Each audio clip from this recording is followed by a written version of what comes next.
নমস্কার, team thrill চার্জারে আপনাদের স্বাগত জানাই আরেকবার।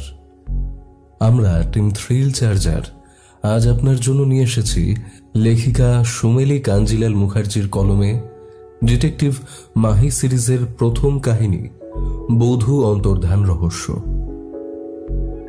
আজকে আপনারা শুনবেন বধূ অন্তর্ধান রহস্যের প্রথম পর্ব। আজকের পর্বটি পুরোটা শুনবেন, না হলে কিন্তু পরবর্তী পর্ব আপনাদের বুঝতে সাময়িক অসুবিধা হবে। পরবর্তী পর্ব আসছে খুব শীঘ্রই, আমরা সেই নিয়ে কাজ করছি। আজকে গল্প পাঠে ও ডিটেকটিভ মাহির ভূমিকায় আমি অভিক। বিভিন্ন চরিত্রে সৌরভ সাহা, পিয়ালি, সৌরভ রায়, রৌনক, সৌমিক, দিব্যেন্দু দাস, বর্ণালী, সুপ্রজা, পার্থ অরণ্যদেব, দিব্যেন্দু গোস্বামী, মধুরা, খুশি, রাহুল এবং আমি অভিক। শব্দ সংযোজনে সৃজা। আবহ নির্মাণ কৌশিক বসু। প্রচ্ছদ নির্মাণ শ্রাবণ ফ্রম স্ক্রিবলিং মাইন্ড। তাহলে চলুন শুরু করা যাক আমাদের আজকের কাহিনী। লেখিকা সুমেলি কাঞ্জিলাল মুখার্জির কলমে গোয়েন্দা মাহি সিরিজের প্রথম কাহিনী বধূ অন্তর্ধান রহস্য, প্রথম পর্ব।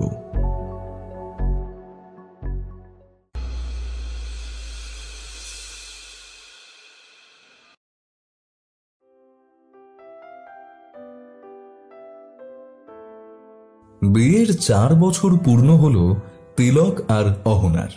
এবারেও প্রতিবারের মতোই সারপ্রাইজ প্ল্যান করে রেখেছিল তিলক। হঠাৎই সিঙ্গাপুরের টিকিট কেটে 5 দিনের জন্য অহনাকে নিয়ে বেরিয়ে পড়ল সে।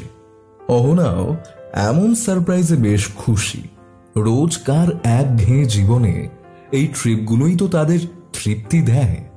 অ্যানিভার্সারির ঠিক আগের রাতেই সিঙ্গাপুরের ফ্লাইট ছিল ওদের।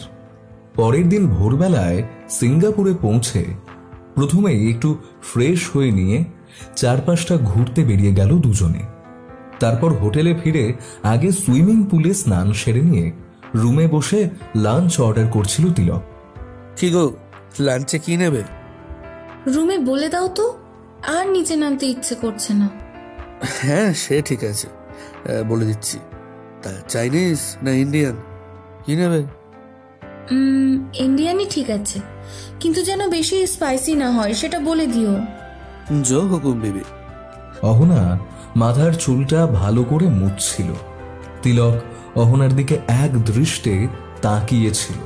তা দেখে অহনা বলল, এমনভাবে দেখছো যেন প্রথমবার দেখলে আমাকে। রোজই তো তাই মনে হয় বিবি, প্রতিদিনই যেন নতুন করে প্রেমে পড়ি তোমার। অহনার সামনে এসে তিলক বলল, আজ রাতে স্পেশাল প্ল্যান করেছি। আফটার অল আমাদের 4th অ্যানিভার্সারি। এখানে হঠাৎই নিয়ে চলে এলে, এটাই কি কম special? But wait and watch, আরো কি কি করি তোমার জন্য। তুমি কেন এত ভালোবাসো আমায়? কেন, তুমি বাসো না? অহনা কিছুই বলল না, শুধুই মুচকি হাসল। রাতে ঠিক 12টার সময় অহনাকে উইশ করল তিলক। হাঁটু গেড়ে ওকে একটা হীরের আংটি পরালো সে। হ্যাপি 4th অ্যানিভার্সারি মাই লাভ। বাবা, কি রোমান্টিক তুমি। সব স্ত্রীরাই এইরকমই হাজব্যান্ড চায়। আর তুমি চাও না? আমি তো তোমায় পেয়ে গেছি। যাই হোক, happy anniversary to you my dear husband. হঠাৎই বাজির শব্দে যেন কেঁপে উঠল অহনা। তারপর সামনের আকাশে তাকিয়ে দেখল ঝলমল করছে আকাশটা। আচ্ছা, এত কিছু করছো, বদলে কিছু ডিমান্ড নেই তো বর্মশাই? আছেই তো। এবার একটা ছোট্ট অহনা চাই। কি পাবো তো? অনেকটা সময় তো আমরা একা কাটিয়েছি, এবার সময় এসেছে ছোট্ট সোনার আগমনের। কি বলো? অহনার মুখটা যেন গম্ভীর হয়ে গেল, তবে কিছুই বলল না। কি হলো, কোনো উত্তর দিচ্ছ না যে? কিছু অন্যায় আবদার করলাম না তো? একেবারেই না, একেবারে ন্যায্য আবদার। দুজনে ক্যান্ডেল লাইট ডিনার করলো ছাদে বসে। তারপর ঘরে গিয়ে অহনার প্রিয় গানে ডান্সও করলো দুজনে। তারপর প্রেমে হারিয়ে গেল। যদিও ওরা জানতও না ওদের জন্য সামনে কি অপেক্ষা করছিল। সকালে একটু দেরিতে ঘুম ভাঙল তিলকের। পাশে তাকিয়ে দেখল অহনা নেই। বিছানা ছেড়ে বাথরুমে গিয়ে ফ্রেশ হয়ে তিলক যখন বেরোলো তখনও অহনা আসেনি দেখে এবার চিন্তায় পড়ল সে। প্রথমে অহনাকে ফোন করলো, কিন্তু নট রিচেবল পেতেই তাড়াতাড়ি ওকে খুঁজতে বেরোলো। হোটেলের চারপাশটা ভালো করে খোঁজ করে নিয়ে বাইরে বেরিয়েও দেখতে লাগলো সে, কিন্তু কোথাও কোনো খোঁজ পাওয়া গেল না। যখন চিন্তায় পড়ে গেল তিলক। অহনার ফোন তখনও নট রিচেবল বলছে। কি করবে ভেবে না পেয়ে হোটেলের ম্যানেজার কৌশিক সেনগুপ্তকে সবটা জানালো। আপনি ঠিক করে সব জায়গা দেখেছেন তো স্যার? না মানে ম্যাডাম হয়তো ঘুরতে বেরিয়েছেন, আশেপাশেই কোথাও আছেন। আমি সব জায়গাতেই দেখে নিয়েছি মিস্টার সেনগুপ্ত, ও কোথাও নেই। ফোনেও পাচ্ছি না। কি করব এবার? আমি কোথায় খুঁজবো ওকে? আরো কিছুক্ষণ অপেক্ষা করে দেখুন না স্যার, যদি ম্যাম চলে আসে। আর এদিকে আমিও ম্যামকে খোঁজার জন্য আমার কয়েকজন স্টাফকে পাঠাচ্ছি। আপনি একটু আমাকে ম্যাডামের ছবিটা হোয়াটসঅ্যাপে একটু পাঠিয়ে দেবেন প্লিজ। আর এরপরেও যদি ম্যাডামের খোঁজ না পাওয়া যায় তাহলে তো পুলিশে খবর দিতে হবে, আর উপায় নেই। অনেক খোঁজাখুঁজি করেও সারাদিন অপেক্ষা করেও অহনার কোনো খোঁজ পাওয়া গেল না। তখন পুলিশেই খবর দিল তিলক। জ্যাক ক্লাইভ নামের এক অফিসার কেসটা রেজিস্টার করে বলল, Don't worry, we are trying to do our best. And this case will be investigated by one of our Bengali officers, Mr. Rajdeep Manna. I hope it will be a great help for you. Thank you so much sir. বিকেলে officer Rajdeep Manna এসে হোটেলে দেখা করলেন তিলকের সাথে। Mister Chakraborty, আমি officer ক্লাইভের কাছ থেকে সবটাই শুনেছি, তাও আপনি প্লিজ ডিটেলসে একটু বলুন আমাকে। আমাদের 4th অ্যানিভার্সারি সেলিব্রেট করতে এসেছিলাম আমরা এখানে। কাল রাত পর্যন্ত সব ঠিকই চলছিল, বেস্ট অ্যানিভার্সারি কাটিয়েছিলাম আমরা। রাত সকালে উঠেই দেখি অহনা নেই, কোথাও নেই। রাত 12টা বেজে গেল, এখনো এলো না। কান্নায় ভেঙে পড়ল তিলক। সত্যি আজকালকার দিনে কটা হাজবেন্ড তার ওয়াইফের জন্য এত কাঁদে আমার জানা নেই। যাই হোক, আপনি চিন্তা করবেন না, ওনাকে ঠিক পাওয়া যাবে। ছবি তো ক্লাইভ স্যারকে পাঠিয়েছেন, ওনার থেকেই পেয়ে যাব। প্লিজ পেশেন্স রাখুন। আচ্ছা, অহনার সাথে আপনার লাস্ট কখন কথা হয়েছিল? কাল রাতে শোবার আগে, কিন্তু তখন দুজনে ড্রাঙ্ক ছিলাম, তাই ভালো করে কিছুই মনে পড়ছে না। বেশ, অত চাপ দিতে হবে না, যতটা মনে পড়ছে আমাকে একটু বলুন। একে অপরের খুব কাছাকাছি ছিলাম আমরা, পুরনো স্মৃতিচারণ করছিলাম। তারপর কথা বলতে বলতেই বোধহয় ঘুমিয়ে পড়েছিলাম। আর সকালে চোখ খুলে দেখি ও নেই। আচ্ছা, আপনারা এখানে এসেছেন, এই কথাটা কে কে জানতো? কেউই জানতো না, শুধুই আমার বাবা ছাড়া। আর আমরা তো ফেসবুকে হোয়াটসঅ্যাপেও স্ট্যাটাস দিইনি। আসলে ব্যক্তিগত বিষয়গুলো আমি বা অহনা কেউই খুব একটা সোশ্যাল মিডিয়াতে শেয়ার করতে ভালোবাসি না, তাই আর কি। হয়তো বাড়ি ফিরে ছবি শেয়ার করতাম, ওইটুকুই। আচ্ছা ঠিক আছে, আমি তো দেখছি কেসটা, আপনি একটু ধৈর্য ধরুন প্লিজ। যে কদিন ভিসার মেয়াদ ছিল তিলক সিঙ্গাপুরেই ছিল। তারপর কলকাতায় ফিরে এলো সে। তবে কেসের ইনভেস্টিগেশন তখনও চলছিল সিঙ্গাপুরে। তিলক ঘরে ঢুকতেই ওর বাবা নারায়ণ চক্রবর্তী ওকে প্রশ্ন করলেন, কিরে খোকা, ফিরে এলি যে? না ফিরে আর উপায় কি, ভিসা এক্সপায়ার্ড। তাছাড়া আমার কলকাতায় বিজনেসেরও ক্ষতি হচ্ছে। আর কতদিন ওখানে পড়ে থাকতাম বাবা? এমনি তো শুধু শুধুই সময় নষ্ট হচ্ছিল। তা ঠিক। আর বৌমার কোনো খোঁজ পাওয়া গেল না, তাই না? খোঁজ পেলে কি আর তোমাকে জানাতাম না বাবা? তুমি অহনার সাথে কতটা ক্লোজ ছিলে তা তো জানি আমি। ঠিক আছে, তুই খেয়ে একটু রেস্ট নিয়ে নে, এসেই আবার অফিসে দৌড়াস না। না না, আমি আজ ঘরেই থাকবো। সৌর আসবে, আমি ঘরে গেলাম বাবা। ফ্রেশ হয়ে লাঞ্চ করে নিয়ে ল্যাপটপটা খুলে বসলো তিলক। বিজনেসের হিসেব নিকেশ দেখছিল। এমন সময় সিঙ্গাপুরের অফিসার রাজদীপ মান্নার ফোন এলো হোয়াটসঅ্যাপে। হ্যাঁ স্যার, বলুন। মিস্টার চক্রবর্তী, একটা নিউজ আছে। হ্যাঁ বলুন, কি নিউজ? গত 5 আগস্ট সিঙ্গাপুর টু মুম্বাইগামী ফ্লাইটের প্যাসেঞ্জার লিস্টে আপনার ওয়াইফ অহনা চক্রবর্তীর নাম পাওয়া গেছে। হোয়াট? কি বলছেন আপনি? দেখুন, আপনার ওয়াইফকে আমরা সিঙ্গাপুরের কোথাও যখন পেলাম না, তখনই ঠিক করলাম 5 আগস্ট থেকে আজ পর্যন্ত সমস্ত ফ্লাইটের প্যাসেঞ্জার লিস্ট চেক করে দেখা হবে, আর তাতেই কাজ হলো। তার মানে অহনা? তার মানে এই যে উনি আর যাই হোক কিডন্যাপ হননি, স্বইচ্ছেতেই নিখোঁজ হয়েছেন। সো আমাদের আর কিছুই করার নেই। সিঙ্গাপুর পুলিশের তরফ থেকে এই কেসটা ক্লোজ করা হচ্ছে। আর বাই দ্য ওয়ে, আমি প্যাসেঞ্জার লিস্টটা আপনাকে পাঠিয়ে দিচ্ছি, একটু দেখে নেবেন। তিলক কিছুই বলল না, ফোনটা কেটে দিল। তারপর এক দৃষ্টে তাকিয়ে হয়তো অনেক কথাই তার মাথায় আসছিল। হাজারটা প্রশ্ন যেন তাকে ঘিরে ধরতে লাগলো। ঠিক তখনই ঘরে এসে ঢুকলো তিলকের বেস্ট ফ্রেন্ড সৌরদীপ।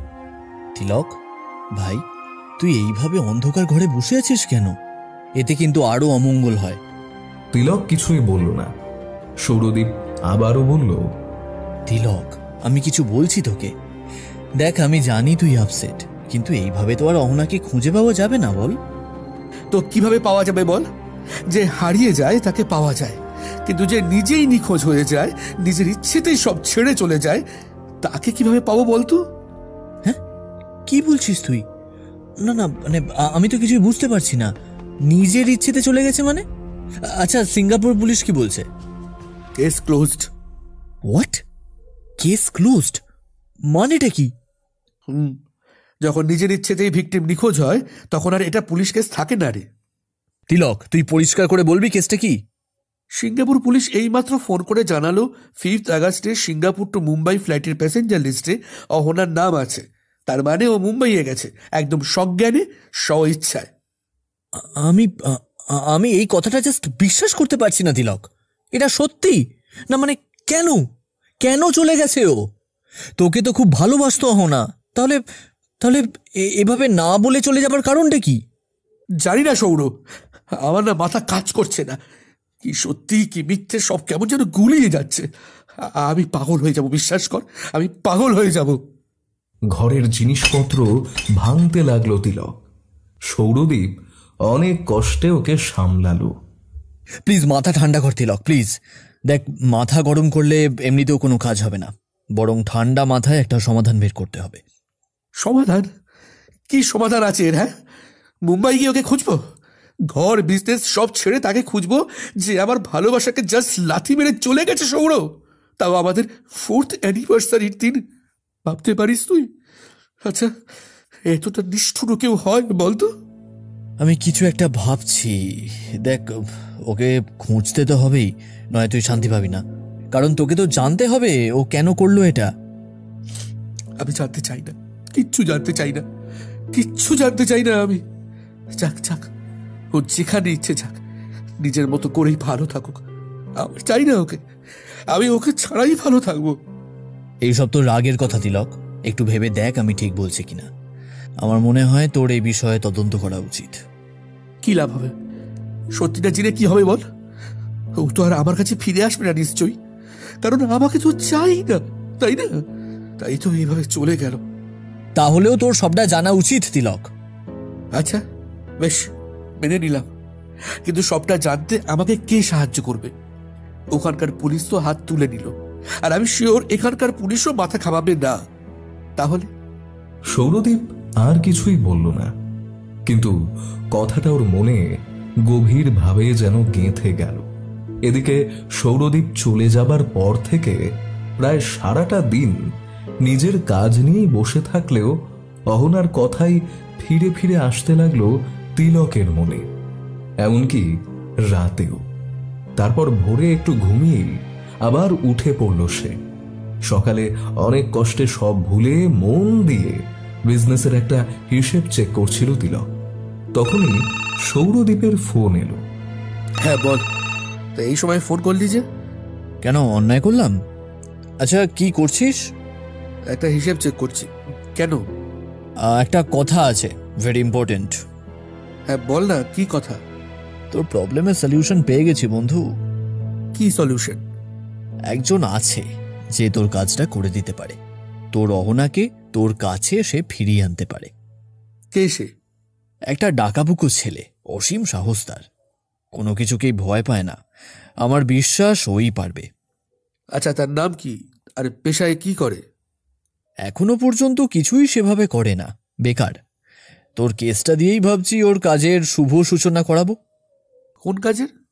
কেন, প্রাইভেট ডিটেকটিভ।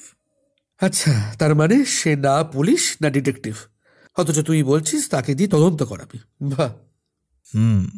আর আমার বিশ্বাস ও এর মান রাখবে। আমার সিদ্ধান্ত কিছুতেই ভুল হবে না, দেখে নিস।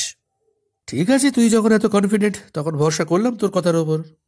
ওকে, আমি তাহলে ওর সাথে কথা বলে আগে ওকে রাজি করাই। তারপর তোকে জানাবো। রাখলাম। ফোনটা রেখেই সৌরদীপ আরেকটা নম্বর ডায়াল করলো। এই হ্যালো, ফ্রি আছিস? একটু কথা ছিল। সৌরদীপ গিয়ে পৌঁছলো সেই ডাকা বুকো সাহসী ছেলেটার ঠিকানায়, যাকে ভাইয়ের মতো দেখে সে। বাড়ির দরজা বন্ধ ছিল। কলিং বেল বাজিয়ে অপেক্ষা করতে লাগলো সৌরদীপ। দরজা খুললেন ছেলেটির বাবা পথিকৃৎ লাহিড়ী। আরে সৌরদীপ, অনেকদিন পর যে। হ্যাঁ কাকু, একটু ব্যস্ত ছিলাম। আপনারা সবাই ভালো আছেন তো? হ্যাঁ, এই চলছে। বেশ বেশ। আচ্ছা, মাহি আছে? মাহি? ও কি আর ঘরে থাকে, ও তো ভব ঘুরে, যা যাবর যা বলবে। আসলে আঙ্কেল, ওর সাথে খুব জরুরি একটা দরকার ছিল, তাই। যাও, ভিতর ঘরেই আছে, একটু আগেই ফিরেছে। ওকে। আর অনামিকা আছে? হ্যাঁ, বৌমা তো ভিতরের ঘরে বসে কাজ করছে। ভিতরের ঘরে গিয়ে সৌরদীপ দেখল অনামিকা ওর দেওরকে খুব বকছে। সামনে না গিয়ে দূর থেকেই সবটা দেখতে লাগলো সে। না না মাহি, তুই এটা একদম ঠিক করিসনি। বাবা জানলে কিন্তু আবার রাগ করবেন। কিন্তু বৌমনি, বাবার জন্যই তো লড়লাম। ওরা আমার বাবার নামে যা খুশি বলবে আর আমি চুপচাপ শুনবো? না সেটা না, কিন্তু প্রতিবাদ তো অনেক রকম ভাবেই করা যেত। মারপিট করার কি খুব দরকার ছিল? তোমাকে কি করে বোঝাই বৌমনি? অবশ্য তোমাকে কেন, হয়তো কাউকেই আমি বোঝাতে পারবো না। থাক, আর বোঝাতে হবে না, আমি বুঝে গেছি। এতক্ষণে দরজা নক করলো সৌরদীপ। আসতে পারি? আরে সৌর, এসো এসো। এসো সৌরদা, তা অনেকদিন পর এলে? হ্যাঁ রে, একটু বিজি ছিলাম। তা তোর কি খবর? কোথায় জব করছিস? আমার দ্বারা ওই জবটব হবে না। একটা খাঁচায় 8-10 ঘন্টা বন্দি হয়ে টাইম ধরে কাজ। রক্ষা করো সৌরদা। আচ্ছা, তোমরা গল্প করো, আমি রান্নাঘরে গেলাম। অনামিকা, প্রমোতোষের কি খবর? হ্যাঁ হ্যাঁ, ভালো আছে। বর্ডারেই তো আরো 1 মাস ডিউটি আছে, তারপর বাড়ি আসবে বলেছে। যাক, বাড়ি আসার খবর শুনেই শান্তি লাগে। একদম। আচ্ছা, তুমি চা খাবে তো? মাহি তো খাবেই জানি। হ্যাঁ, 1 কাপ কড়া চা হলে তো ভালোই হয়। বেশ, আমি করে আনছি। অনামিকা চলে যেতেই সৌরদীপ মহিতোষ ওরফে মাহিকে বলল, ভাই, বসে বসে আর কদিন থাকবি? কিছু কাজ তো করতেই পারিস। করি তো, ইউটিউবে গান পোস্ট করি। একটা গানের লক্ষ লক্ষ ভিউ। আমার চ্যানেলের কত সাবস্ক্রাইবার জানো? বাহ, এ তো খুব ভালো কথা। কিন্তু এর সাথেই যদি আরেকটা দারুণ কাজ করিস তাহলে কেমন হয়? মানে কি কাজ? এই, তুমি কাজের সন্ধান এনেছো নাকি আমার জন্য? হ্যাঁ, বলতে পারিস। কাজটা করলে একটা ভালো অ্যামাউন্ট পাবি। কি কাজ সৌরদা? দেখ, তোর যা চরিত্র স্বভাব, মানে যতটুকু জানি তোকে, তাতে আমার মনে হয় এটাই যে তোর পুলিশে জয়েন করা উচিত। তোর মতো একটা ছেলে পুলিশ ডিপার্টমেন্টে থাকলে সাধারণ মানুষের উপকারী হবে। ওফ, কি সব বলছো? দেখ, খেয়ে দে কাজ নেই নাকি পুলিশে যাব? আরে পাগল নাকি আমি? আরে পুরো কথাটা তো শোন আগে। বলো, শুনছি তো।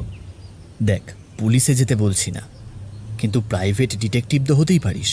আমি জানি তুই পারবি। Private detective? বলছো কি? অনেক ভেবেই বলছি। আমার মনে হয় তুই চাইলেই কঠিন কেস সলভ করতে পারবি। আচ্ছা, তা কি করে বলছো এটা? কি দেখেছো তুমি আমার মধ্যে যে এতটা কনফিডেন্ট? দেখেছি বলেই বলছি।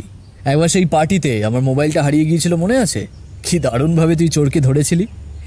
সেদিন তুই না থাকলে আমার মোবাইলটা আমি আর ফিরেই পেতাম না, আর তার সাথে কত জরুরি ইনফরমেশনও হওয়া হয়ে যেত। এসব ছোট্ট ঘটনা এই দেখে তুমি ভেবে নিলে যে আমি পারবো? একদম। আর তুই তো শার্লকের ফ্যান, কি ঠিক বললাম তো? হ্যাঁ, সে তো শুধুই শার্লক কেন, আমি ফেলুদারও ফ্যান। ডিটেকটিভ বই বা সিনেমায় আমার বরাবরই আগ্রহ। জানি তো, আর সেই জন্যই তো অনেক ভেবে তোর কাছে অফারটা এনেছি। আর তাছাড়া তুই তো কর্পোরেট ফিল্ডেও ব্যস্ত নয়, কোনো পার্মানেন্ট জবও করিস না। এক কথা বেকারি বলে দাও না, কি আছে? আমি রাগ করবো না, এটাই তো সত্যি। আর ইউটিউবের কাজটা তো কোনো কাজই নয়। অবশ্য এটা আমার বাবার বক্তব্য, কিন্তু আমার নয়। তুই ইউটিউবে এত সাকসেসফুল একজন সিঙ্গার, এটা তো গর্বের বিষয়। আর এতে কিছু ইনকামও হয়, মানে ট্যালেন্ট থেকে রোজগারও করছিস। আর কি চাই? কিন্তু যদি এর সাথে ডিটেকটিভের কাজটাও করিস, তাহলে কিন্তু একটা ভালো পরিচয় হবে, যাতে হয়তো তোর বাবাও খুশি হবেন। এটা ঠিকই যে বাবা খুবই দুঃখী আমার বেকারত্ব নিয়ে। তাই বাবা সত্যিই খুশি হবেন আমি যদি হঠাৎই ডিটেকটিভ হয়ে যাই। কিন্তু বাবার কথা ভেবে তো আর বাঁশ নিতে পারি না। আরে বাঁশের কি আছে, তুই একবার শুরু তো কর, দেখবি ভালো লাগবে। ওফ, কি ঝামেলায় পড়েছি। আবার কি ঝামেলা হলো? মাই, তোর এই ঝামেলা শব্দটার সাথে কবে ব্রেকআপ হবে বলতো? এই যে তোমাদের চা। Thank you বৌমনি। আর বলো না, এই সৌরদা যা বলছে না, মানে আমি তো জাস্ট অবাক। আমাকে নাকি প্রাইভেট ডিটেকটিভ হতে হবে, মানে ভাবতেও পারলো এরকম? ভালোই তো, তুই শার্লক, আমি ওয়াটসন। আরে জমে যাবে গো মাহি, আর না করিস না, ওয়াটসনও পেয়ে গেছিস। এবার একটু আশ্চর্য হয়ে সৌরদীপকে জিজ্ঞেস করলো অনামিকা, সৌর তুমি কি সিরিয়াস?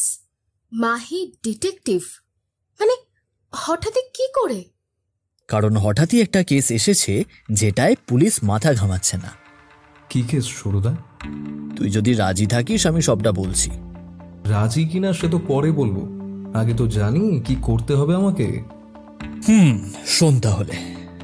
মাহিকে সবটা বিস্তারিত বলল সৌরদীপ। সব শোনার পর মাহি বলল, তাহলে ওর ওয়াইফকে খুঁজতে হবে। কিন্তু এটা কি ডিটেকটিভের কাজ? আর এত ইনফরমেশন পাবো কোথায়? কে সাহায্য করবে? তাছাড়া মেয়েটা স্বেচ্ছায় চলে গেছে, খুঁজে পেলেও কি ফিরবে ভাবছো? নাইবা ফিরুক, তবু ওকে সামনে আনতে হবে। ওর কাছ থেকে জানতে হবে আমার বন্ধুর মতো মানুষকে ছেড়ে, ওর এত ভালোবাসা ছেড়ে ও কেন চলে গেল। সৌরদা, আমার একটু সময় চাই। মানে তুমি যেভাবে হঠাৎই এসে বলে দিলে, একেবারেই তৈরি নই আমি, বুঝতেই পারছো। বেশ, সময় নে, কি আছে। বাট আই হোপ তুই আমাকে নিরাশ করবি না। আমি তোর ফোনের অপেক্ষায় থাকবো।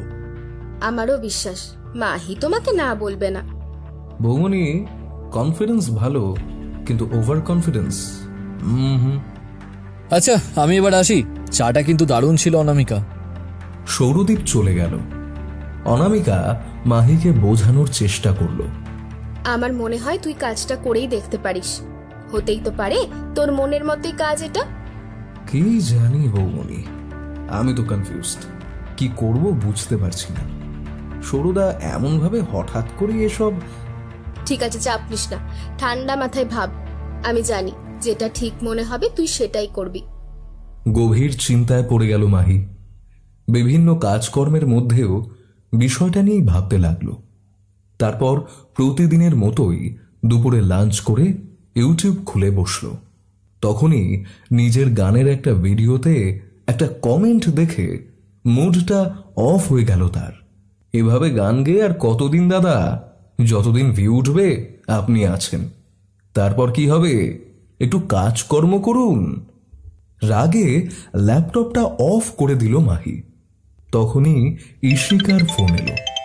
ইশিকা মাহির বন্ধু, প্রেমিকা, অ্যাডভাইজার, সব। ফোনের স্ক্রিনে নামটা দেখেই যেন মুডটা ঠিক হয়ে গেল মাহির। হ্যাঁ বল, এই সময় কি ব্যাপার? মাহি, আমি কি তোকে আবার সময় দেখে ফোন করব? অদ্ভুত তো। আরে সেটা বলতে চাইনি, রাগ করিস না। মানে তুই তো এই টাইমে কাজে বিজি থাকিস জানি, তাই বললাম। না, আজ কাজের চাপটা কম আছে, তাই ভাবলাম একটু কথা বলি। ভালো করেছিস, এই সময় তোর এই ফোনটা বোধহয় খুব দরকার ছিল। কি হয়েছে রে, সব ঠিক আছে তো? হ্যাঁ, এমনি ঠিকই আছে, কিন্তু একটা বিষয় নিয়ে খুব কনফিউজ আছি। করব কি করব না ভেবেই পাচ্ছি না। কি বিষয় বল না, maybe I can help you out somehow. একদম, তুই ছাড়া আর কে হেল্প করতে পারে? বৌমনি তো বোঝেই না আজকাল আমাকে। যাই হোক শোন, ইশিকাকে সবটা বলল মাহি। সব শোনার পর ইশিকা বলল, তোর ডেফিনেটলি কাজটা করা উচিত মাহি। দেখ, আমার কোনো আপত্তি নেই তোর ইউটিউবে গান গাওয়া নিয়ে, ওকে? এমনকি তোর জব না করার ডিসিশনেও আমি কিছুই খারাপ দেখছি না। তবু একটা সিকিউর লাইফ তো সবাই চায়, তাই না? দেখ, আমার আপত্তি না থাকলেও বাবার তো থাকবেই। সব বাবারাই চায় তার মেয়ের জীবনে একজন ভালো এস্টাবলিশড পুরুষ আসুক, তাই না?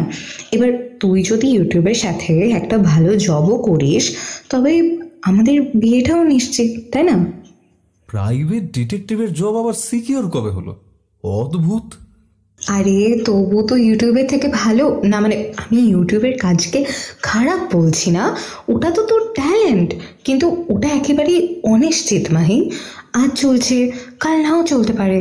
তখন যদিও আমার বিশ্বাস তুই আরও নাম করবি, তবু দেখ, ব্যাকআপ প্ল্যান বলে তো কিছু থাকা উচিত, তাই না? তোর কথাগুলোর সাথে একটা কমেন্টের খুব মিল পেলাম। এই তো এইমাত্র পড়েছিলাম, পড়ে রাগই হয়েছিল, কিন্তু এখন মনে হচ্ছে লোকটা ঠিকই বলছে, কারণ তুইও তো সেই ঘুরে ফিরে একই কথা বললি।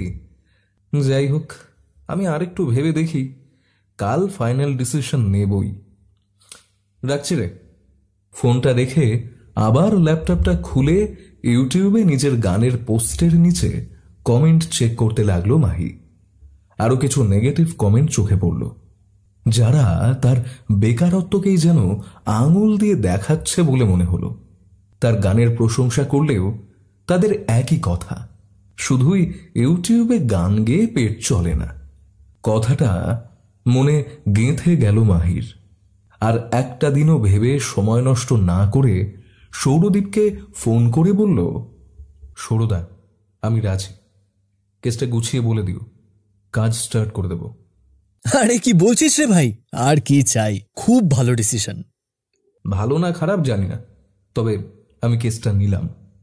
গুড, আমি তাহলে তোকে অহনার পুরো ডিটেলসটা পাঠিয়ে দিচ্ছি, মানে ওই মেয়েটার যে নিখোঁজ। পাঠাও, কিন্তু আমি ওনার হাজবেন্ডের সাথে একবার দেখা করতে চাই। অবশ্যই করবি, আমি তিলকের সাথে আজই কথা বলে নিচ্ছি, কালই তোকে নিয়ে যাব। অহনার ছবি থেকে শুরু করে ব্যক্তিগত সমস্ত ডিটেলস মাহিকে পাঠালো সৌরদীপ। মাহি ভালো করে সবটা দেখে নিল। তারপর অহনার নাম সার্চ করতে লাগলো ইন্টারনেটে, কিন্তু কোনো ইনফরমেশন পাওয়া গেল না। একটা কিচ্ছু পেলাম না। দোষ কে রে ভাই মালটা? অবশ্য অহনা হয়তো ওর আসল নামই নয়। কি করে খুঁজবো মেয়েটাকে, ক্লু পাবো কিভাবে? তারপরই কিছু একটা মাথায় এলো মাহির। ঠিক আছে, আগেকাল ওনার হাজবেন্ডের সাথে কথা বলে আসি, কিছু ক্লু তো পাবো নিশ্চয়ই। পরের দিন বিকেলে সৌরদীপ মাহিকে নিয়ে তিলক চক্রবর্তীর বাড়িতে গেল। তিলক তখন ড্রিঙ্ক করছিল। সৌরদীপকে দেখেই উঠে দাঁড়ালো সে। মাহি তখন ঘরে ঢোকেনি, দরজার আড়ালে ছিল। আয় সৌর, কি করব, ভালো লাগছে না, তাই একটু। তিলক, তোর এইগুলো খাওয়া কিন্তু মানা আছে। যা মানা আছে সারা তাই করব। এত তো গুছিয়ে সবটা করছিলাম, কি লাভ হলো? এবার অকচলাই হব। তিলক, তুই প্লিজ এভাবে, প্লিজ নিজেকে সামলে নে ভাই, আমি আছি তো তোর সাথে, সব ঠিক হয়ে যাবে দেখিস। অহনাকে ঠিক পাওয়া যাবে, এটা আমার বিশ্বাস, আর তার জন্য যা করার আমি করব। আমি কোনো ত্রুটি রাখবো না। আর তার প্রথম স্টেপ হলো মাহি। Mahi, please come. একটা কালো শার্ট, ব্লু জিন্স আর চোখে চশমা পরে মাহি ভিতরে ঢুকলো। হাতে একটা চাবির রিং ঘোরাচ্ছিল। তিলকের সামনে এসে বলল, হাই, আমি মাহি, পুরো নাম মোহিতোষ লাহিড়ী। এই অড নামটা ঠাকুরদা রেখেছিল, আগেকার দিনের মানুষ তো, তাই আমি নিজেই শর্ট করে নিয়েছি। অবশ্য আমার ডাক নামও এটাই। Hi Mahi, nice to meet you. Tilak, আমি মাহির কথাই তোকে বলেছিলাম, ওর ওপরেই আমি অহনার দায়িত্বটা দিতে চাই। আর আমার বিশ্বাস ওই পারবে তোর অহনাকে তোর সামনে এনে দাঁড় করাতে।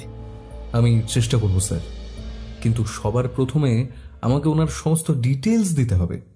নিখোঁজ হওয়ার দিন কিভাবে কি হয়েছিল, পুরো বিষয়টাই আমাকে প্লিজ জানাবেন। আমি সবটাই বলছি তোমাকে। তিলকের কাছ থেকে সবটা শুনে নিয়ে মাহি বলল, আপনার স্ত্রীর কেসটা খুবই অদ্ভুত। আর যেটা আন্দাজ করা যাচ্ছে, তিনি পুরো প্ল্যান করেই সবটা করেছেন। তাই এক্ষেত্রে ওনাকে খুঁজে পাওয়া খুবই শক্ত। সেই জন্যই হয়তো সিঙ্গাপুর পুলিশ কেসটা ক্লোজ করেছে। এই জন্যই তো তোমাকে কেসটা দেওয়া হয়েছে। তুমি অনভিজ্ঞ জেনেও সৌরর কথায় আমি রাজি হলাম। বেশ, আমি আমার মতো করে চেষ্টা করব। অনভিজ্ঞ হলেও দায়িত্ব যখন নিয়েছি, শেষ পর্যন্ত লড়ব। তোমার এই কথাটাই মনে জোর দিল। Thank you. থ্যাংক ইউ তখন বলবেন যখন আপনার স্ত্রীকে আপনার সামনে নিয়ে আসব। এখন অনেকগুলো জিনিস আপনার থেকে জানতে চাই। বলো, কি কি জানতে চাও? আপনাদের বিবাহিত জীবন কতদিনের? আমি বোধহয় বলেছি তোমাকে, আমরা 4th অ্যানিভার্সারি সেলিব্রেট করতে গিয়েছিলাম। ও হ্যাঁ হ্যাঁ, সরি, তার মানে 4 বছরের। আর আপনাদের রিলেশনশিপ, মানে বিবাহিত অবিবাহিত সব মিলিয়ে? বিয়ের 1 বছর আগেই অহনার সাথে দেখা হয়েছিল আমার। আমি একটা বিজনেস ডিল করতে পার্ক হোটেলে গিয়েছিলাম। অহনা ইভেন্টের কাজে ওখানে গিয়েছিল। একটা পার্টি ছিল সেদিন ওখানে। আমি ডিলটা অ্যাটেন্ড করেই পার্টিতে যাই। ওখানেই অহনার সাথে আমার দেখা হয়।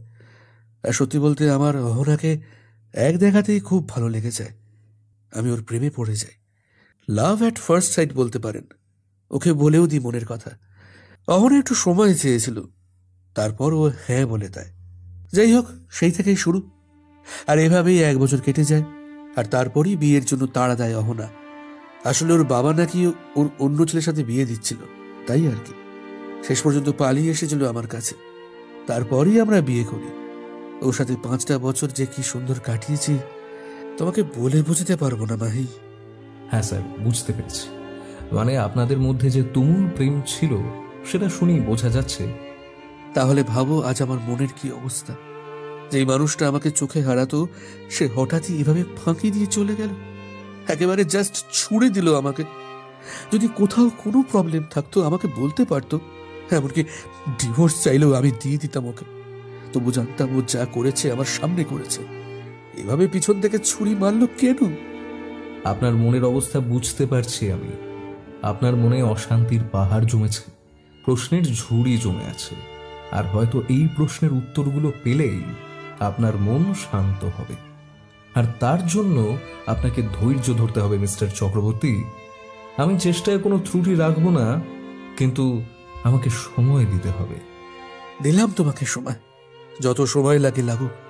কিন্তু ওই বিশ্বাসঘাতককে আমার সামনে এনে দাও। কথা দিচ্ছি, তোমার অ্যাকাউন্টে টাকার বন্যা বইয়ে দেব। দেখুন, টাকার লোভ আমার নেই, তবে কোনো কাজে হাত দিলে তার শেষ না দেখে আমি ছাড়ি না।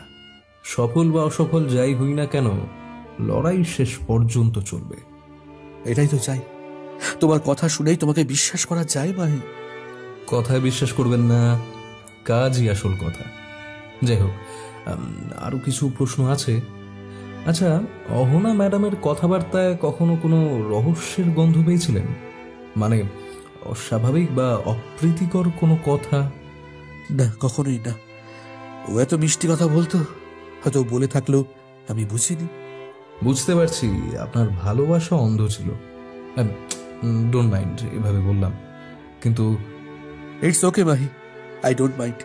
তুমি তো সত্যিটাই বললে। আচ্ছা বলো, আর কি প্রশ্ন আছে? আপনার ফ্যামিলিতে আর কে কে আছে? এখন শুধুই আমার বাবা আর বোন। 1 বছর আগেই আমার মা একটা অ্যাক্সিডেন্টে। অ্যাক্সিডেন্ট? কিভাবে হয়েছিল?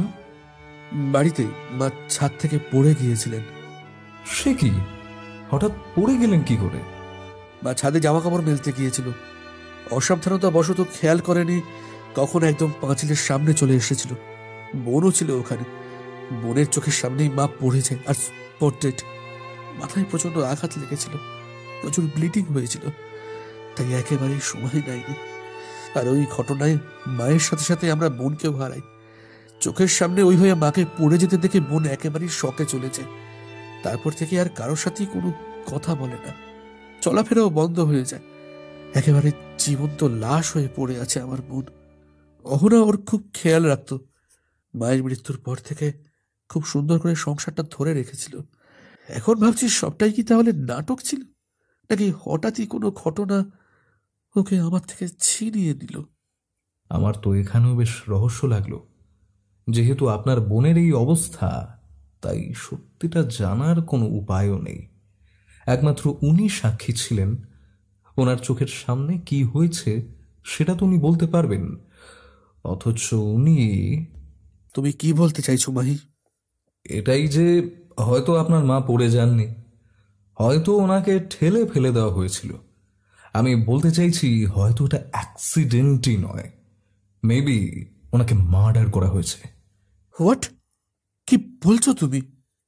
মাহি, তুই এটা কিভাবে বলছিস? আমার যা মনে হলো সেটাই বললাম সৌরদা। এবার সবটাই তদন্ত সাপেক্ষ, কিন্তু এটা প্রমাণ করা অত্যন্ত কঠিন। কিন্তু মাকে মার্ডার করবে কে আর কেন?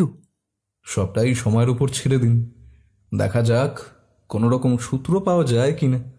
আচ্ছা, আপনার বাবার সাথে কি কথা বলা যাবে? হ্যাঁ, অবশ্যই, কিন্তু আজ বাবা একটু কাজে গেছেন। ওকে, তা উনি কিসে কাজ করতেন? The research and analysis wing, র। নিশ্চয়ই নাম শুনেছ? অবশ্যই, তার মানে খুব ইম্পর্ট্যান্ট একটা ভূমিকায় ছিলেন উনি। হ্যাঁ, অত্যন্ত গোপনও বলতে পারো। বাবা যখন কাজ করতেন কেউই জানতো না যে বাবা রতে ছিলেন। সবাই জানতো বাবা পুলিশ। একমাত্র আমরা চারজনই জানতাম, মানে আমি, অহনা, আমার বোন রাজশ্রী আর আমার মা। মানে কিছু প্রোটোকল তো থাকেই, মানে জানো নিশ্চয়ই। শুনেছি, বিভিন্ন সিনেমাতেও দেখেছি, তাই আইডিয়া আছে।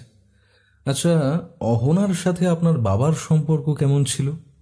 খুব ভালো, একেবারে বন্ধু ছিল দুজনে। আর অহনার তো বাবার জব নিয়ে খুবই আগ্রহ ছিল, শুধুই প্রশ্ন করতো বাবাকে। আমার মনেও অনেক প্রশ্নই আসতো, কিন্তু সাহস পেতাম না বাবাকে কিছু জিজ্ঞেস করার। এমনকি আমার মাও কখনো বোধহয় বাবাকে অত প্রশ্ন করেনি। আসলে অহনা প্রচন্ড ডেসপারেট ছিল। শুধুই ডেসপারেট, নাকি আরো কিছু ব্যাপার আছে? মানে কি বলতে চাইছো? এটাই যে হতেই পারে ও কোনো উদ্দেশ্য নিয়ে এ বাড়িতে এসেছিল। কি উদ্দেশ্য? সেটা তো তদন্ত করেই জানা সম্ভব। আপনার বাবার সাথে কথা বলেও কিছু আইডিয়া হতে পারে আমার। বাবার সাথে তুমি কালই কথা বলে নিও, কাল বাবা ঘরেই থাকবেন। বেশ, কাল আসবো তাহলে আবার। তখন আপনার বোনের সাথেও দেখা করব, যদি আপনার আপত্তি না থাকে। না না, আপত্তি কেন থাকবে? দেখা করতেই পারো, কিন্তু ওকে প্রশ্ন করলে একটু সাবধানে, মানে ও যেন কোনোভাবে উত্তেজিত না হয়। আপনি নিশ্চিন্ত থাকুন দাদা, আমি খেয়াল রাখব। তাহলে আজ আসি। আরে দেখুন, আমি তো ইম্পর্টেন্ট কাজটাই ভুলে যাচ্ছিলাম। আপনি আমাকে অহনাদির কিছু ছবি, ওনার বাড়ির অ্যাড্রেস আর ওনার আত্মীয় স্বজন বন্ধু বান্ধবদের ডিটেলসগুলো পাঠাবেন প্লিজ। সৌরদার থেকে আমার নম্বরটা নিয়ে হোয়াটসঅ্যাপ করে দেবেন, ওকে? ঠিক আছে, আমি পাঠিয়ে দেবো, কিন্তু ওই অ্যাড্রেসে এখন কেউই থাকে না, আমি খোঁজ নিয়েছি। সে কি? আচ্ছা, আগে থাকতো তো, মানে আপনি গিয়েছিলেন নিশ্চয়ই ওখানে? হ্যাঁ, গিয়েছিলাম। ওর বাবা তো আমাদের বিয়ে মেনে নেয়নি। অহনা দূর থেকেই ওর মা বাবাকে দেখিয়েছিল।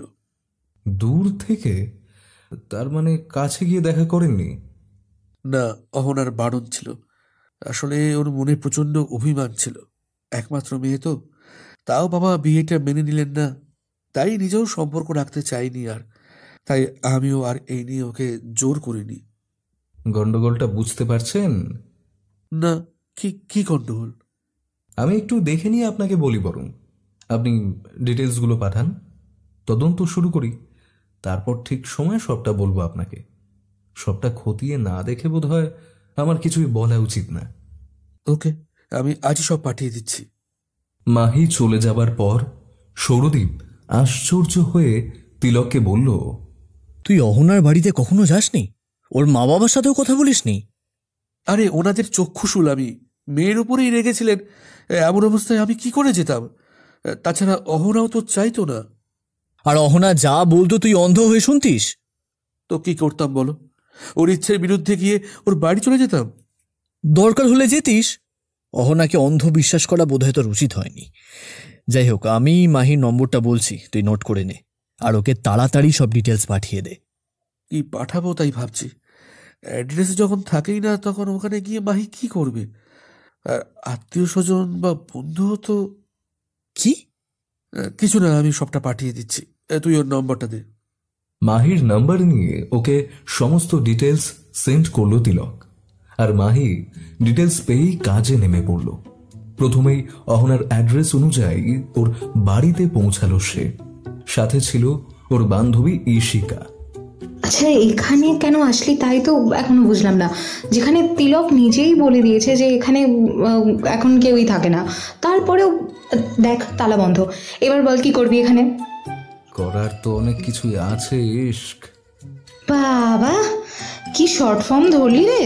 আমি তো একেবারে ইমপ্রেসড হয়ে গেলাম। ইশক বাবা।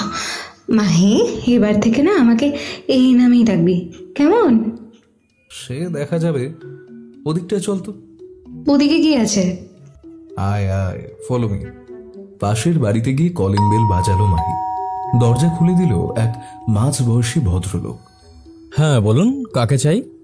এই পাশের বাড়িতে যারা থাকতেন তারা কি এই বাড়িটা ছেড়ে চলে গেছেন? হ্যাঁ, তা প্রায় অনেকদিন আগেই, 1 বছর তো হবেই। আচ্ছা, তারা এখন কোথায় থাকেন বলতে পারবেন? সে তো জানি না, ওরা খুব একটা মিশতো না সবার সাথে। স্বামী স্ত্রী একার সংসার, একদম নিজেদের মতোই থাকতো। একার সংসার কেন? মেয়ের বিয়ে হয়ে গেছে বলে বলছেন? মেয়ে? সে কি, ওদের আবার মেয়ে কবে হলো? ওরা তো নিঃসন্তান। হোয়াট? কি বলছেন আপনি? হ্যাঁ, ওদের তো কোনো সন্তান নেই, আর এই নিয়ে খুব কষ্ট ছিল ওদের মনে। তাই তো কারোর সাথে সেভাবে কথা বলতো না, পাছে কেউ কোনো কথা শোনায়। জানেনই তো, লোকেদের কাজ নেই, যা খুশি বললেই হলো। কার মনে কিসে আঘাত লাগবে এটাও অনেকে ভাবে না। মাহি যেন থমকে গেল সবটা শুনে। তারপর মোবাইল থেকে অহনার ছবিটা বের করে দেখিয়ে বলল, এই মেয়েটাকে চেনেন বা কখনো দেখেছেন? না তো, একে তো চিনি না। আচ্ছা, তাহলে এই বাড়িতে কখনো আসেনি, তাই তো? 100% কখনোই আসেনি। কেন বলুন তো? আসলে আমরা একে খুঁজছি, আপনাকেও ছবি দিয়ে যাচ্ছি। যদি আপনার হোয়াটসঅ্যাপ নাম্বারটা দেন। সরি, আমি তো এভাবে নম্বর দিতে পারবো না। যতই হোক, আপনাকে তো আমি চিনি না। হ্যাঁ, দেখে বিশ্বাসযোগ্য বলেই মনে হচ্ছে, কিন্তু আজকাল তো কাউকে বিশ্বাস করা উচিত নয়। আচ্ছা, যদি বলি আমি প্রাইভেট ডিটেকটিভ, আপনি আমাকে বিশ্বাস করতে পারেন। একটু ভেবে নিয়ে তারপর নম্বরটা দিলেন ভদ্রলোক আর বললেন, আমার নাম অসিত পাঁজা, সেভ করে নিন। ওকে ওকে, থ্যাংক ইউ সো মাচ। আমি ছবিগুলো পাঠাচ্ছি, দেখে নেবেন। আর যদি কখনো এই বাড়িতে কাউকে আসতে দেখেন, আমাকে এই নম্বরেই ফোন করে জানাবেন। ধন্যবাদ। ওখান থেকে বেরিয়ে আশেপাশের বাড়িগুলো দেখছিল মাহি। ঈশিকা বলল, এবার কার আবার বাড়িতে ঢুকবি? হ্যাঁ দেখ, এখানে যে মেয়েটা থাকে না, এটা তো কনফার্ম, তাই কেউই চিনবে না ওকে। তাহলে এখানে সময় নষ্ট করে আর কি লাভ? দেখ ঈশিকা, হতেই তো পারে এটা সময় নষ্ট নয়। এভাবেই যদি কোথাও কোনো ক্লু পেয়ে যাই। আচ্ছা, ওখানে একবার চল তো, কাজ আছে। একটা সাইবার ক্যাফেতে গিয়ে অহনার কয়েকটা ছবি প্রিন্ট আউট করালো মাহি। তারপর পাড়ায় প্রায় সবার বাড়িতেই গিয়ে দিয়ে আসলো। তারপর বাইকে করে ঘরেই ফিরে যাচ্ছিল। ঈশিকা বলল, আচ্ছা, তুই তো কাউকেই কোনো ডিটেলস বললি না, অথচ ছবিটা দিয়ে এলি। কেউ তো বুঝবেই না যে কেসটা কি। তুই তো বললি যে এখানে কেউই অহনাকে চিনবে না, তাই ডিটেলস বলে লাভ কি? তোর কথা মতোই সময় নষ্ট করিনি আর কি। আর তুই তো ঠিকই বলেছিলিস, দেখলি না, ছবিটা নিয়ে কেউই কোনো প্রশ্ন করলো না। আসলে সত্যিই কেউ চেনে না ওকে, এটাও প্রুফড। কিন্তু কেসটা কি সেটা তো বল। তার মানে কি, অহনা বলে মেয়েটা পুরো ফেক? তাই তো মনে হচ্ছে, কারণ বাড়িটা ওর নয়, আর মা বাবা ওর নয়, সবটাই সাজানো ছিল। কিন্তু কেন? আরেকটা ভাবার বিষয় হলো, ওর নিজের পরিচয়টাও কি তাহলে সাজানো? হয়তো অহনা ওর নামই নয়, হয়তো কেন তাই হবে, কিন্তু সত্যিটা জানবো কি করে? বাড়ি গিয়ে অহনার বাকি ডিটেলস মন দিয়ে দেখছিল মাহি। তখনই ওর বাবা এসে বললেন, কিরে, শুনলাম তুই হঠাৎই ডিটেকটিভ হয়ে গিয়েছিস, সত্যি নাকি? হ্যাঁ বাবা। তা কেসটা কি? ওই একজনকে খুঁজতে হবে, তা অনেক গল্প, তোমাকে পরে সব বলবো বাবা। এখন একটু কাজটা করি প্লিজ, আর্জেন্ট। তাও ভালো, ওই একঘেয়ে গান পোস্ট না করে একটু অন্য কাজ করছিস। বাবা, এভাবে আমার ভালোবাসাকে ছোট করে দেখো না প্লিজ। জেনে রেখো, গানই আমার ধ্যান জ্ঞান সব। তাও এই কাজটা করছি কেন নিজেও জানি না। হয়তো অন্যর জন্যই, জানি আমার কথায় তোর খারাপ লাগে, রাগ হয়, কিন্তু একদিন বুঝবি আমি শুধুই তোর একটা সিকিউর লাইফ চাই। জানি বাবা, কিন্তু এটাও কোনো পার্মানেন্ট জব নয়, কিন্তু পার্ট টাইম বলতে পারো। আর এটাই আমার প্রথম কেস, এরপরে আর কোনো কেস পাবো কিনাও জানি না, বা পেলেও নেব কিনা এখনই বলতে পারছি না। তাহলেও অন্তত ওই নেটে মুখ বুঝে থেকে অনিশ্চিত ভবিষ্যতের থেকে বোধহয় তোর এই চেষ্টাটা অনেক ভালো। এটা কন্টিনিউ করবি কি না করবি সেটা তো সময় বলবে, কিন্তু তুই যে সিরিয়াসলি একটা কিছু করছিস এটাই আমার কাছে আনন্দের। শুভেচ্ছা রইল বাবা, এগিয়ে চলো। থ্যাংক ইউ বাবা, কিন্তু গানটাও আমি সিরিয়াসলি করি, নয়তো আমার ভিডিওতে এত ভিউজ হতো না, তো 1 বছরে 1 লাখ সাবস্ক্রাইবার হয়ে যেত। আর এই সাকসেস, শ্রোতাদের ভালোবাসা আমাকে যে কতটা আনন্দ দেয়, কতটা উৎসাহ পাই আমি। ছাড়ো, তুমি এই ইমোশনটা কোনোদিনও বুঝবে না। ঠিক যেমন তুইও আমাকে বুঝলি না। আচ্ছা বাবা, আমি সত্যি খুব ইম্পর্ট্যান্ট একটা কাজ করছি, please excuse me. Continue, sorry for the disturbance. মাহির বাবা পথিকৃৎ লাহিড়ী ঘরের দরজাটা বন্ধ করে চলে গেলেন। মাহি আবার তিলক চক্রবর্তীর হোয়াটসঅ্যাপের ইনবক্সটা চেক করতে শুরু করলো, কিন্তু অহনার রিলেটিভ বা বন্ধুর কোনো নামই সেখানে না পাওয়ায় খুব আশ্চর্য হলো সে। মনে মনে বলল, কিছুই পাঠালেন না এখনো, ভুলে যাননি তো? একটা ফোন করে দেখি। হ্যালো দাদা, আপনি অহনাদের রিলেটিভ বা বন্ধুদের বিষয়ে কিছু ইনফরমেশন দেননি দেখছি, বোধহয় মিস করে গেছেন। না মাহি, মিস করিনি, আসলে যেগুলোর কিছু জানি না কি পাঠাবো। মানে রিলেটিভ বন্ধুদের বিষয়ে কিছুই জানেন না? অহনা আমাকে বলেছিল ও রিলেটিভদের সাথে মেশে না, আর ওর বন্ধু সংখ্যাও খুব কম। এরপর আমি আর কিছুই জিজ্ঞেস করিনি। হ্যাঁ, রাই নামের একটা বন্ধু ছিল যাকে ফোন করতো, কিন্তু তাকেও সামনে কখনো দেখিনি। অবশ্য ফোনে একবার কথা বলেছিলাম। তার নাম্বার আছে আপনার কাছে? না, নাম্বার তো নেই, কিন্তু ওরা ক্যাফে ডিলাইটে দেখা করতো, আর ক্যাফে ডিলাইটে মাঝে মাঝেই যেত অহনা, বিশেষ করে শনিবার, আর বলতো যে ওর ওখানকার কফি খুব ভালো লাগে। ক্যাফে ডিলাইট কোথায় এটা? এক্স্যাক্টলি কোথায় বলতে পারবো না, ওই চিনার পার্কের কাছে। বেশ, আমি নেটে দেখে নিচ্ছি, কিন্তু আপনার কথায় খুবই আশ্চর্য হচ্ছি। যাকে ভালোবাসলেন তার বিষয়ে কিছুই জানেন না, কখনো জানার চেষ্টাই করেননি। স্ট্রেঞ্জ। অবশ্য এই জন্যই হয়তো অহনাদি আপনাকে বলির sorry, don't mind, I mean অহনাদি একদম ঠিক জায়গাতেই টার্গেট করেছিল। আশা করি ওর উদ্দেশ্য সফল হয়েছে, তাই তো সুযোগ বুঝে চলে গেছে। যাই হোক, আমি আমার তরফ থেকে যেভাবে সম্ভব তদন্ত চালাচ্ছি, কিছু জানতে পারলে আপনাকে জানাবো। আর আপনারও যদি এমন কিছু মনে পড়ে যেটা হয়তো আমার কাজে লাগবে, অবশ্যই জানাবেন। রাখছি। ফোনটা রেখেই গুগলে সার্চ করে দেখল মাহি। ক্যাফে ডিলাইট, চিনার পার্কের কাছেই লোকেশন। ইয়েস, এই তো অ্যাড্রেস পেয়ে গেছি। তাহলে নেক্সট গন্তব্য ক্যাফে ডিলাইট। ইশিকাকে জানাই। হ্যালো ইশিকা, শোনা, এই কাল বিকেলে ফ্রি আছিস? মাহি, তুই জানিস আমি বিকেলে কোথায় থাকি। হ্যাঁ, কিন্তু একটু ম্যানেজ কর না প্লিজ। মানে এই তো আজই ম্যানেজ করেছিলাম, রোজ রোজ সম্ভব নাকি? হ্যাঁ, বস টার্মিনেট করে দেবে এবার আমায়। কিন্তু ইস্ক, এই দেখ তোর পছন্দের নাম ধরে ডাকলাম, প্লিজ ইস্ক চল না। আচ্ছা, কালকের পর আর বলবো না, প্রমিস। আর শোন না, একদিকে আমার কাজও যেমন হবে তেমনই একটু কফি স্ন্যাক্সও খেয়ে আসবো, কিছুক্ষণ ভালো সময়ও কাটবে। আরো বলে যা, কি ঝামেলায় যে ফেললি তুই। আমার চাকরিটাই তুই এবার খাবি আমার মনে হচ্ছে। আরে না রে বাবা, শোন, তুই তাহলে কাল বিকেল 6টায় কেওড়াগুলিতে ওয়েট করিস। হোয়াট? কেওড়াগুলি? ওটা আবার কোনটা? আরে তোর অফিসের পাশের রাস্তাটা, যখনই দেখি ক্যাচাল। ঠিক আছে, আমি রাখলাম রে, বাই।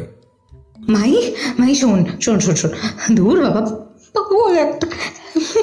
এবার আমি কি বলি বসকে? পরের দিন বিকেলে ইশিকাকে নিয়ে ক্যাফে ডিলাইটে পৌঁছলো মাহি।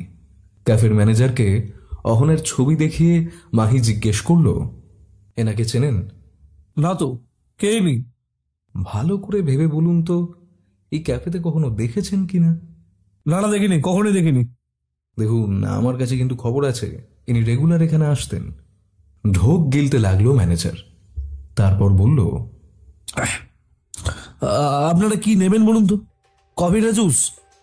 বলছি, আগে তো উত্তর পাই। বললামই তো এনাকে দেখিনি। মিথ্যে কথা, সত্যি করে বলুন, না হলে কিন্তু পুলিশে খবর দেব। তাহলে আপনি পুলিশ নয়, তাহলে কে আপনি? Private detective. আর এই মেয়েটাকে আমার চাই, তাই যা জানেন বলে দিন। আমার উত্তর এখনো একই আছে স্যার, আপনি বৃথাই আর সময় নষ্ট করবেন না, আমার কাজ আছে, প্লিজ। ইশিকা ওর পার্স থেকে গোটা কয়েক 500 টাকার নোট বের করে ম্যানেজারের সামনের টেবিলে রেখে বলল, এবার বলবেন, দরকার হলে আরো পাবেন, আপনার ইউপিআই আইডিটা দিন, পাঠিয়ে দিচ্ছি। মাহি আশ্চর্য হয়ে ইশিকার দিকে তাকিয়ে বলল, কি করছিস ইশিকা? এসবের কি দরকার? দরকার আছে মাহি, না হলে যে তোর কাজ হবে না আজ, সেটা বুঝতেই পারছি। সবাই যে এই ভাষাটাই বোঝে, কি তাই তো ম্যানেজার? টাকাটা পকেটে ঢুকিয়ে ম্যানেজার এবার বলল, না না, আর দরকার নেই ম্যাডাম, আমি সব বলছি। ইনি প্রতি সপ্তাহেই এখানে আসতেন, আর ফোনে কাদের সাথে যেন কথা বলতেন, বেশ অনেকক্ষণ ধরেই কথা চলতো, কিন্তু খুবই আস্তে, কিছুই শুনতে পেতাম না। আর ঘন ঘন কফি অর্ডার দিয়ে যেতেন। আমি একদিন ওয়াশরুমের সামনে দাঁড়িয়ে স্মোক করছিলাম, তখনই লেডিস টয়লেট থেকে কিছু কথা কানে আসে। আমি বেশি দিন এখানে থাকতে পারবো না। আরে তিলক জ্বালিয়ে মারছে, বাচ্চা চাই বাচ্চা চাই, জাস্ট ডিসগাস্টিং। হ্যাঁ, আমি একটা প্ল্যান করেছি, আর এটা সিঙ্গাপুরে গিয়েই এক্সিকিউট করব। আচ্ছা শোনো, তুমি আর ফোন করবে না, আমি ফোন করে নেব। ব্যাস, আর কখনো কিছুই শুনিনি। এটা কতদিন আগের ঘটনা হবে আন্দাজ? এই তো 1-1.5 মাস হবে বোধ হয়। বেশ, আচ্ছা কখনো ওর সাথে কাউকে দেখেছেন, কোনো মেয়েকে বা ছেলেকে? হ্যাঁ, একবার দেখেছিলাম একজন ভদ্রলোককে। লোকটা স্যুট বুট পরেছিল। ম্যাডাম বাইরে বেরিয়ে লোকটাকে কিছু একটা দিল, তারপর লোকটা চলে যায়। এটা কতদিনের ঘটনা? ওই কয়েক মাস আগে।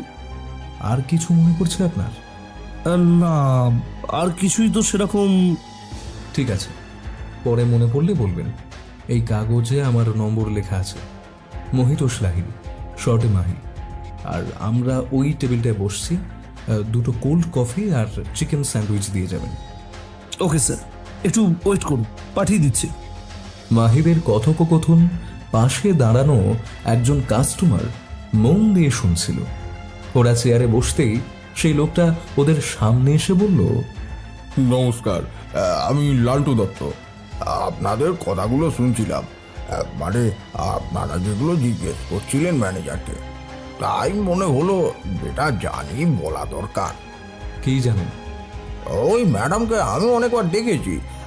আসলে আমিও তো এখানে রোজই আসি, মানে রেগুলার কাস্টমার। হ্যাঁ ঠিক আছে, তা কি জানেন বলুন না। ওই ম্যাডামের পাশের টেবিলেই সেদিন বসেছিলাম, মানে বসেছিলাম চেয়ারে, টেবিল বলতে। হ্যাঁ হ্যাঁ, বুঝতে পেরেছি, এত বৃত্তান্ত জানতে চাই না। আপনি শুধু অহনার বিষয় কি জানেন বলুন। হ্যাঁ, তো আমি বসে কফি খাচ্ছিলাম, আমার কানে হেডফোন ছিল, কিন্তু মোবাইলে গানটা হঠাৎই বন্ধ হয়ে যায়। আমি আবার অন করতে যাচ্ছিলাম, তখনই পাশের টেবিল থেকে কানে এলো। মানে ওই ম্যাডাম আর কি ফোনে কাউকে বলছিলেন। কোনো মতেই কাউকে কিচ্ছু জানতে দেওয়া যাবে না, তার জন্য যা করতে হয় করব। ব্যাস, আর কিছুদিনেরই ব্যাপার, ভালোই ভালোই কেটে যাক। ব্যাস, তারপর উনি ফোনটা রেখে দিলেন। আমার দিকে একবার তাকিয়েছিলেন, আমি তাড়াতাড়ি চোখটা সরিয়ে মোবাইলে গানটা চালিয়ে দিই। আচ্ছা, আপনি তো রোজই এখানে আসতেন বললেন, আর কোনোদিন কিছু শোনেননি?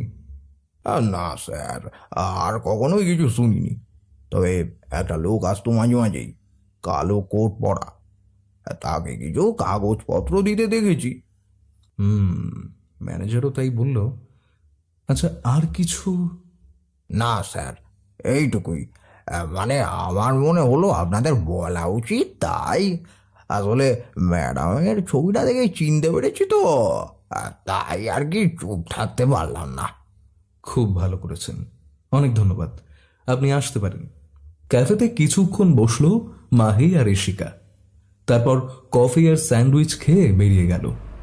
বাইকে যেতে যেতে মাহি ইশিকাকে বলল, তুই অতগুলো টাকা দিয়ে দিলি? পাগল নাকি? আরে ঠিক আছে বাবা, উফ, কতইবার দিয়েছি। 5,000 টাকা কি কম নাকি? অবশ্য তোর কাছে কম হতে পারে, আমার কাছে তো অনেক। একটা ভিডিওতে এই টাকাটা ওঠাতেই আমাকে দিন রাত পরিশ্রম করতে হয়। তুই ভিডিও থেকে 5,000 টাকা পাস? আরে না, সেটা বলছি না, অনেক বেশিই পাই। আমার তো সব ভিডিওই মিনিমাম 1 লাখ ভিউ হয়েই থাকে। আমি কথার কথা বললাম। যাই হোক, থ্যাংক ইউ সো মাচ। তোর জন্য কাজটা সুন্দরভাবে হলো। কিন্তু কাজের কাজ হলো কি না, মানে এই যে ইনফরমেশনগুলো পাওয়া গেল, এর বেনিফিট কি? এগুলো তোর কোনো কাজে লাগবে কি? তবেই বুঝবো আমার টাকাটা জলে যায়নি। হ্যাঁ রে, অবশ্যই কাজে লাগবে। অন্তত এটুকু তো জানা গেল, এই ক্যাফের বিষয়টা মিথ্যে নয়। এখানে সত্যিই অহনা আসতো আর ওখানে বসে ফোন করত, কিন্তু কাদের আর কেন? মাহি হঠাৎই বাইকটা থামিয়ে সামনের একটা ঝিলের ধারে নিয়ে গেল ইশিকাকে। তারপর বলল, দেখ, আত্মীয় স্বজন বন্ধু কারোরই কোনো হদিশ পেলাম না, কিন্তু তারা যে সত্যিই নেই তা তো নাও হতে পারে। হয়তো বিশেষ কেউ আছে যাদের গোপনে ফোন করতে অহনা, আর সে কথা তিলকদাকে জানাতে চাইনি বলেই হয়তো ওই ক্যাফেতে গিয়ে কথা বলতো। কিন্তু এত গোপনীয়তা কেন? আর একটা প্রশ্ন, যেটার উত্তর পাওয়ার চেষ্টা করছি আমি। কি প্রশ্ন? তিলকদার মায়ের মৃত্যু কি সত্যি অ্যাক্সিডেন্ট, নাকি কেউ মার্ডার করেছে ওনাকে? এটা তুই কিভাবে বলছিস? জানি না কেন আমার এই বিষয়টা ঠিক হজম হচ্ছে না। একটু পুলিশের সাহায্য পাওয়া গেলে ভালো হতো, বিষয়টা লিগালি হ্যান্ডেল করা যেত। ও, এই ব্যাপার? চল, তোর কাজ হয়ে যাবে। কিভাবে? কোনো পুলিশের সাথে যোগাযোগ আছে নাকি তোর? হ্যাঁ, আছেই তো। আমার ছোট মামাই তো লালবাজারে আছে। সে কি? এতদিন জানতাম না তো তোর মামাও আছে। তোর তো শুধুই 4 মাসই আছে জানতাম। তোর মায়েরা নাকি 5 বোন, মানে তুই যা বলেছিলিস আমাকে। আর এখন আবার ছোট মামা কোথা থেকে এলো? তার মানে বড় মামাও আছে নিশ্চয়ই। মাহে, তুই না সত্যি। হ্যাঁ, বড় মামাও আছে, কিন্তু আমার মায়ের মাস্তুতো ভাই, মানে আমার মায়ের বড় মাসির 2 ছেলে, তাদের একজন ডাক্তার আর একজন পুলিশ, আর এই পুলিশই হলো আমার ছোট মামা।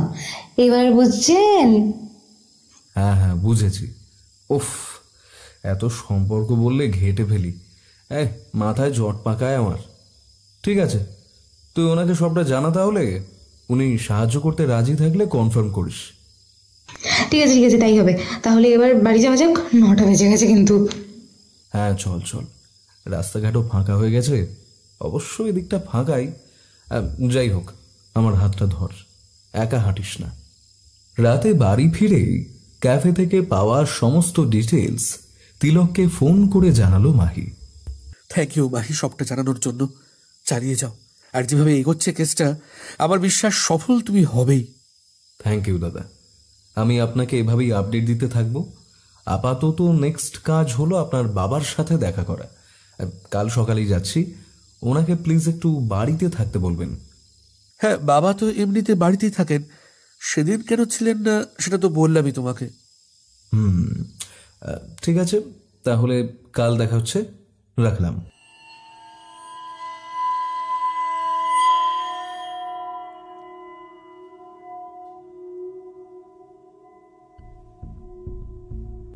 শুনছিলেন বৌধু অন্তর্ধান রহস্য প্রথম পর্ব। গল্পটি কেমন লাগলো অবশ্যই জানাতে আমাদের ভুলবেন না কমেন্ট বক্সে, এবং লাইক, শেয়ার ও সাবস্ক্রাইবও করে ফেলবেন যদি না করা হয়ে থাকে। গল্পের দ্বিতীয় পর্ব ঠিক এখান থেকে শুরু হবে এবং আসছে খুব শীঘ্রই শুধুমাত্র থ্রিল চার্জার ইউটিউব চ্যানেলে।